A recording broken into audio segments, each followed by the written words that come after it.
In this lesson, we're going to continue exploring Bonsai Beam for Blender, and we're going to open up an image to use it as a reference. So we're going to start using references. In the first lessons, we worked with creating and opening IFC projects. So we understood that we need to save, or we can save both the Blender file and the IFC file, but be careful because the IFC file is more important than the Blender file. So right here, if I want to open, for example, the previous lesson, I can open in Blender file, and let's go for this. But usually when you do this, it's gonna give you an attention sign, meaning that you need to be careful because maybe the Blender file is not updated as the IFC file. So the best thing to do, well, you can just close this message if you think you're fine and you think the scene is okay.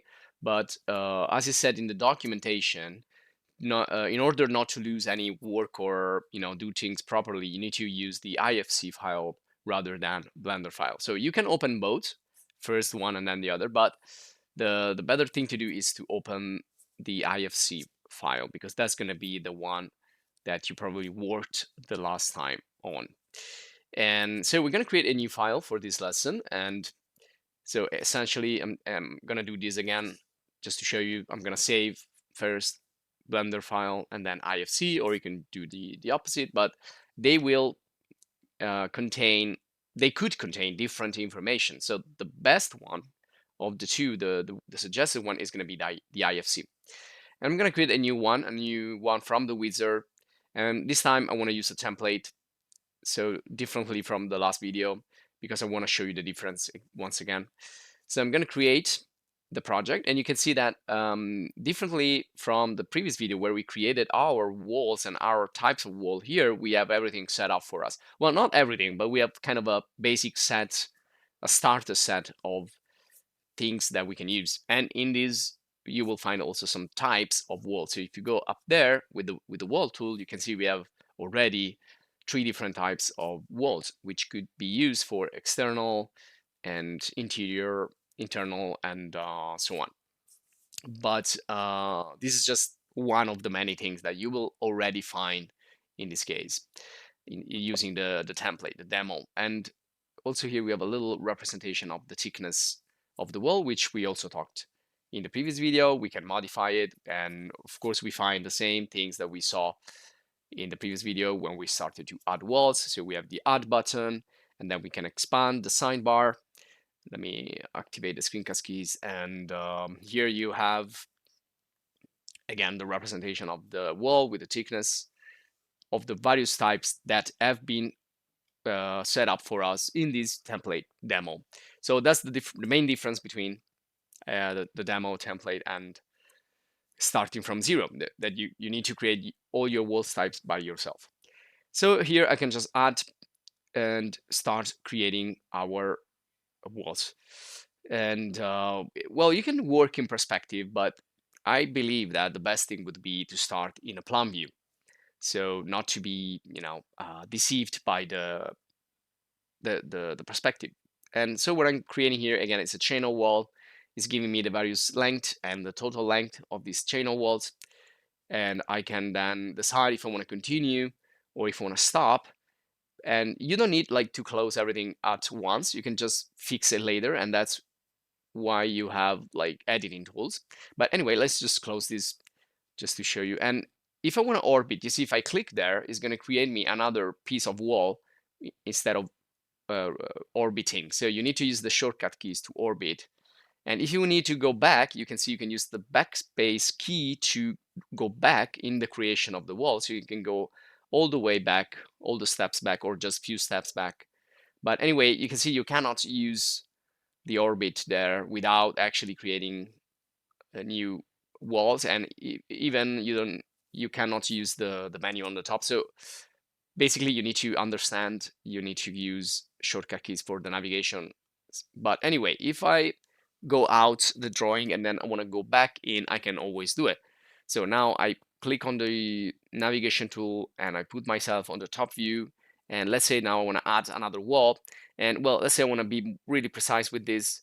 I can get really close and I can snap. Snaps will always help me here, and you can see if I get really near a corner, you can see that that's going to recognize the other part, the other wall. And then again, press return to finish and confirm. And you can see we have a little gap between the two walls. And this join right here, we need to join them with the metre join, which is basically a corner join. And when you do a chain of wall, it does that automatically. But right now we need to go and select one editing tool, and that's going to be the trim. So we're going to start to know a little bit better these editing tools. Once we created a wall, we can edit.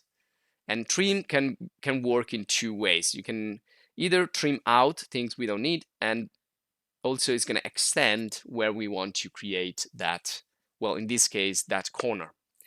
But we can use it also in other situation when we have like an extra piece that needs to be removed. So let me create another wall. So I'm going to go back to the wall. And by the way, here I am selecting the tube to create the join. So we need to deselect. So when you select, you can see the edit tools. When you deselect, you can see the creation add button here, and you can continue creating other walls. So I'm going to create one here and then go down like L shaped wall and then press enter or return, and it's going to give me that corner again. You can see that it does it automatically in that case if you do like continuously a series of walls. But now we have two gaps. We have kind of two entrances, one here and one here. So this could be good like as a pavilion or like an exhibition space. But let's say we want to close up and create a room with this, or on a closed space. Well, in that case, again, I can select the both walls here with the shift key. We can do select and then trim. So you can see that the extra part has been trimmed, and also the corner has been generated automatically. And we can also do again here. So select both. And well, if you do extend instead of trim, you can see that the extra part is not going to be trimmed. It's going to stay there. So you can use extend just when you want to like close a gap between walls that are not parallel. They need to be crossing one way or another. You cannot do it when they are perfectly parallel. But for the rest, you can use extend, you can use trim to finish your work. So these are like smart tools to finish and complete your work quickly. So also be careful because you always have an active object, which is the brighter one. So when you click extend, it's going to extend not the active object, but the secondary object. So you need to make sure you are fine with the color, because the color indicates whether that object is the active object or not.